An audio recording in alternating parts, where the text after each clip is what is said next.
The Dearborn School Board meeting this evening as hundreds of parents came out to protest a handful of books that are in the school libraries. Books that some parents say are pornographic. It's called This Book is Gay by Juno Dawson, and it has some like chapter 9, the ins and outs of gay sex. The public school system where CRT is being taught. Jenny is reminded she's white and learns about the atrocities committed to maintain her white privilege. And Sharon is reminded she's black and every shortcoming and challenge she faces is because of Jenny's white privilege. Tensions rise, hostility creeps in, and just like that, the friendship is over. Now, perhaps my example is a little extreme, but not too far-fetched. It actually sounds familiar. Children don't see race until you and I show it to them. So I can tell you what CRT teaches. Critical race theory does nothing but perpetuate the same narrative. It plants the same seed of divisiveness. So why do you want to keep telling the same distorted and divisive story, and especially to our children in the form of education? I ask again, why? Does it help our lagging test scores? Does it equip our children with the tools needed to enter the real world? And by real world, I mean workforce and making a better living, financial literacy, and proper decision making. Does it teach our children to value one another regardless of skin color? Does it teach our children to take pride in our country, a country where a man can be a slave, come from nothing, yet give birth to a generation of children that have everything? I remember conversing amongst a group of black friends, and we all reflected on our own childhood and how black history was a small section in a history book comprised of only slavery, Jim Crow laws, and civil rights. Slavery ended in 1865. 146 years worth of information since then, and yet it's filled with nothing but slavery, trauma, inferiority, and that's all the history anyone ever shoves in front of us. Again, why? What is the purpose? CRT is not an accurate account of black history or American history for that matter, and it is imperative we do not allow it to pass as such. I'm sure everyone here is aware of the 2018 and 2019 state report card. That's the only one I could find available online. Less than 33% of Hamilton County students were found to read at grade level. When critical race theory is mentioned, the average individual cannot define it, and our children most certainly cannot define, let alone comprehend its complexities. I value teachers tremendously. My own father is an educator, but teachers are teachers, and they do not, and nor does anyone on the board, replace the parents. Many of you may be thinking, CRT is banned in the state of Tennessee. This is not a problem in the Hamilton County School District. Well, I do have with me an assignment given to my son directly following the banning of CRT in our state. He was provided with the banning article with a writing prompt, "What is the importance of CRT in the public school system?" This is a problem, and I would like it noted. The focus should be our core subjects that are not excelling in language arts, math, science, and social studies, with the addition of trades, work readiness, and financial literacy. And let's be clear, the fact we are not excelling in these subjects has nothing to do with race. My son is in the gifted program. He has a 4.0. He scored a 25 on the ACT as a sophomore with absolutely no prep. That leads me to the importance of school choice, and as highlighted in the HCDE mission statement, the environment of our schools.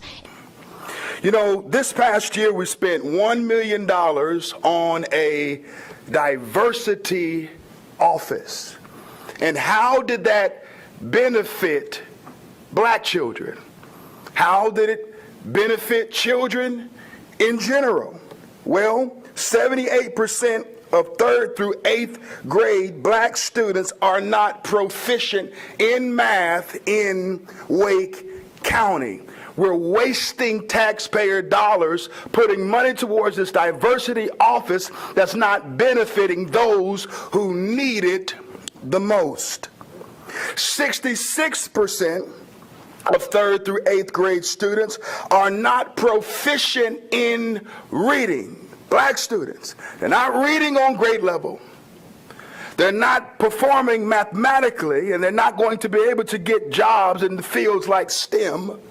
But we're wasting money on a diversity, equity, and inclusion office while we are failing black students in the name of diversity. You know, in the Jim Crow era, black students were locked out of the public school system. But today they are trapped in. And many of these students need options. They need school choice. CRT is not an honest dialogue. It is a tactic that was used by Hitler and the Ku Klux Klan on slavery very many years ago to dumb down my ancestors so we could not think for ourselves. CRT is racist. It is abusive. It discriminates against one's color. Let me educate you. An honest dialogue does not oppress. An honest dialogue does not implement hatred or injustice. It's to communicate without deceiving people. Today, we don't need your agreement. We want action and a backbone for what we asked for today, to ban CRT. We don't want your political advertisement to divide our children or belittle them. Think twice before you indoctrinate such racist theories. You cannot tell me what is or is not racist. Look at me. I had to come down here today to tell you to your face that we are coming together and we are strong. I am Kayla Dunn, and I represent myself, my family. I have 5 children, ages 2 to 15 years of age. And I have sat to listen to all of the CRT hearings, and I just thought it was time for me to speak up as a woman of color.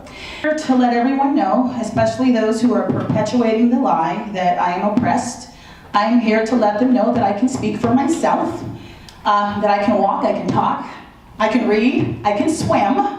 We are not all the same. And despite what Joe Biden says, I also understand how to operate computers. In fact, my children built their own computers.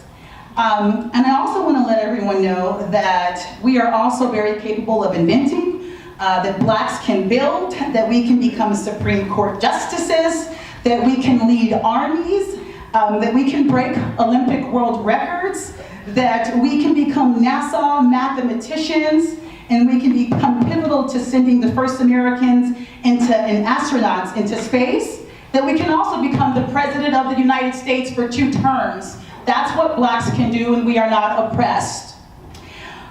We can do all of this because we live in an incredible country, America, that offers us limitless possibilities for all people whom are willing to dream and work hard.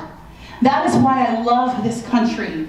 And that is why I oppose critical race theory and anything that resembles it. The single biggest obstacle to success for any person is the limitations they place on themselves. It is also the mental enslavement perpetuated by an infectious political party. I believe in higher education, and I believe that representation matters. Studies show time and time again that higher education equates to higher income. Dumbing down education isn't the answer. And you know what else isn't the answer? Telling black people that they are inferior by suggesting that they are oppressed simply because of their skin color. That is discrimination, and that is racist. I'm here today to talk about this book here. My name is John Amanchukwu, as I stated earlier. It's called It's Perfectly Normal for Students 10 and Up. This book details all kinds of sexual images, pictures of elderly people nude, pictures of an individual who's in a wheelchair with his penis out. All of these sexual pornographic images are made available and placed at the fingertips of children. And I'm sure, Dr. Cruz, I don't know if you knew about this before you signed on, but hopefully this is something that you can address and deal with, because this is immoral and asinine to allow children to be able to see this. Also, this book even shows images of 2 women having sex, a man and a woman having sex, and 2 men having sex. That's not perfectly normal. Who decides what's normal? Is it you? Is it you? Is it you? Is it you? Or do parents decide what should be placed at the fingertips and allowed to be taught to their children in this school system? I'll read some of this for you. It says, after a bit, a person's vagina becomes moist and slippery, and the clitoris becomes hard. After a bit, a person's penis becomes erect, stiff, and larger. Pastor. Sometimes a bit of clear fluid that may contain a few sperm comes out of the tip of the penis and makes it wet. Can we, sir, I'm sorry. Was it something I said? Was it something I said? If you don't want to hear it in a school board meeting, why should children be able to check it out of the school system? You see, we have perverts that are perverting our kids.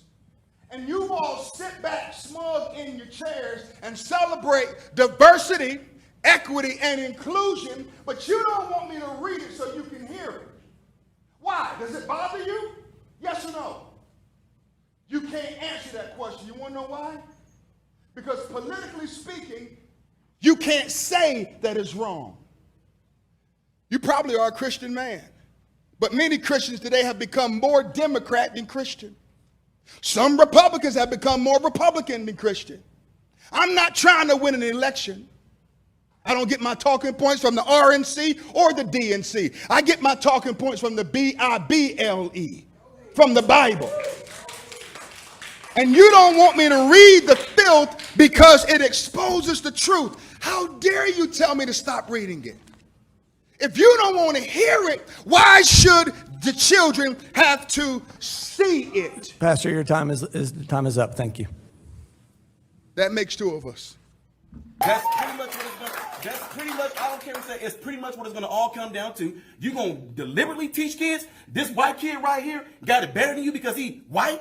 You're going to purposely tell a white kid, oh, the black people are all down and suppressed. How do I have 2 medical degrees if I'm sitting here oppressed? How did I get, first of all, time up, because I only got 5 minutes now, 5 minutes. 2 medical degrees. No mom, no dad in the house. Worked my way through college. Sat there and hustled my butt off to get through college. You going to tell me somebody that looked like all y'all white folks kept me from doing that? Are you serious? What's sickening about this whole thing is what y'all doing right now is already something I do in my community right now to speak out against stuff because black folks are getting told by other black folks, oh, you know you ain't gonna be able to do nothing out there in the world because them white folks ain't gonna let you get no, oh, you know you're not gonna be able to do it because you know the white man gonna keep you down. Well, how did I get where I am right now if some white man kept me down? How am I now directing over folks that look just like you guys in this room right now? How? What kept me down? What oppressed me? I work for myself from off the streets to where I am right now. You gonna sit here and tell me this lie of critical race theory? Of this the reason why black folks can't get ahead because of white folks? Are you kidding me? This is what we come to now. I can't believe we even talking about this right now. The last thing I'm gonna say right here is something that's crazy.